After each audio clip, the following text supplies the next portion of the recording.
This is an excerpt of a recent Power Up webinar taking a look at third-party plugins for Final Cut Pro 10. Hi, my name is Larry Jordan, and I want to start with a program called DataPop. It's published by StupidRaisins at StupidRaisins.com. It's available on our website, and it's a $99 plugin. What it does is it generates animated charts. There's 12 different templates, all of which are fully customizable.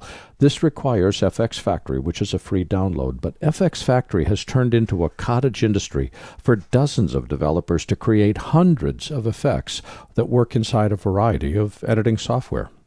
Let's take a look. This is a background from the 10.1 upgrade to Final Cut Pro 10. It's called Glimmer, and on top of it, I've added a data pop, which is an animated chart. Watch.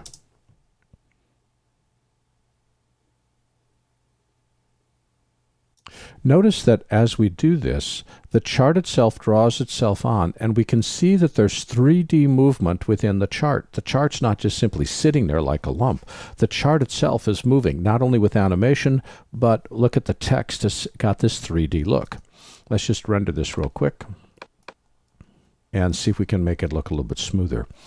The benefit is every single element inside this piece of animation is customizable. I can change the text, I can change the formatting of the text. These white lines I've made yellow, this white line here I've made orange. I can control the number of data points that show up. I can have a legend if I want.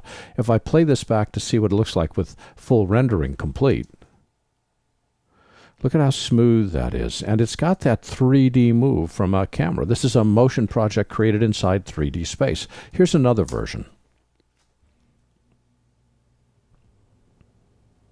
The way that we add these, let's just move over to here. Let's open up the effects menu and let's go to, I can never remember, titles, I think. There it is. Yep, go to the titles browser, and there's StupidRaisins Data Pop. We see that we've got area charts, bar charts. We have maps which we can fill in to show, say, the percent of something globally or for a particular continent. We have timelines, Venn diagrams, animated lines, pie charts, even ring charts, talk about population growth, or this circle diagram. Well, let's take a look here at this one. We'll do, I've already got that started, so we'll select here, open up the inspector. The way that we change the height of one of these things is we simply grab it and drag it, and it automatically changes the height of a particular tab. The way we change the numbering or the labels that go with the tab is inside the text. Let's just click on bar 1 here, and we'll say this is store 1, and we'll click here, go over to the text tab, we'll say this is store 2, and we'll do one more just because we can, store 3. We could do as many stores as we want. When we go to the title, which is where we control animation, the number of bars that we have can be a single bar up to 12 bars, and it'll automatically add and animate up to those 12 bars. Here we'll just add 6. And now we'll take it back to 4. With that animation complete, let's go back to 5, because always nice with an upward trend. We can control the formatting. It can be numbers or dollars or percentages. We can control the width of the bars and the opacity. The bar values, that is to say the height of the bar, is controlled by dragging this thingy up and down. But the number that appears on the top or the bottom, that text entry, is entered here. This is where we are able to put in a particular value or grab a slider and drag it. What makes this really exciting is that we can change the color of just about everything. For instance, the bar values, if I click here, I can make a bar value, say, orange. That's the text above it. The bar colors, notice how each bar has got its own color. So I could say, let's have this be a dark yellow, and this one be a medium yellow, and this one be there. See how we've got control over that. What I'm really impressed with, though, is down at the very bottom. I mean, you can see how many controls that we've got. We can set the background to be a solid color, or a gradient. The default is a gradient, or make it transparent. and knock the background out totally, and now this graph is superimposed over whatever background you've created for yourself. Then, scrolling up slightly, see where it says camera. When sweep on or off is turned off, the chart just sits there. 2D space doesn't move. When sweep is turned on, let's go all the way to the bottom, up a little bit to the camera. When sweep is turned on, the camera is making a left to right move to give us more of a 3D space effect. Let me illustrate.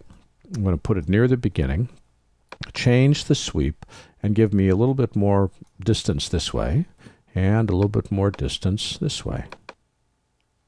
And now as I play this, I'm going to just grab it and drag it.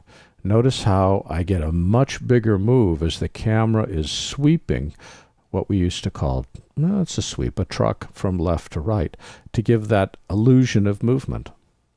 We can also control depth of field. We can change exactly what we're focused on. Do I want to be focused on the bars or the text? We can control all of that. The cool thing is I don't have to create the animations. I'm just controlling the look, which is entirely different and very, very cool. The product is called DataPop, and the company that publishes it is StupidRaisins. This has been an excerpt of a recent Power Up webinar taking a look at third-party plugins in Final Cut Pro 10. For the complete version of this online training, please visit our store at larryjordan.biz/store and look for Webinar 129. By the way, membership is a great value when you need to stretch your training dollars. A subscription membership to our video training library saves you money. You can access all of our videos for a low monthly price of only $19.99. That's more than 700 movies, dozens of hours of training, all in depth and all up to date. Plus, members can attend any of our Power Up webinars for free. Our training covers Apple and Adobe software. We update it every week, and for more information, visit larryjordan.biz/subscriptions.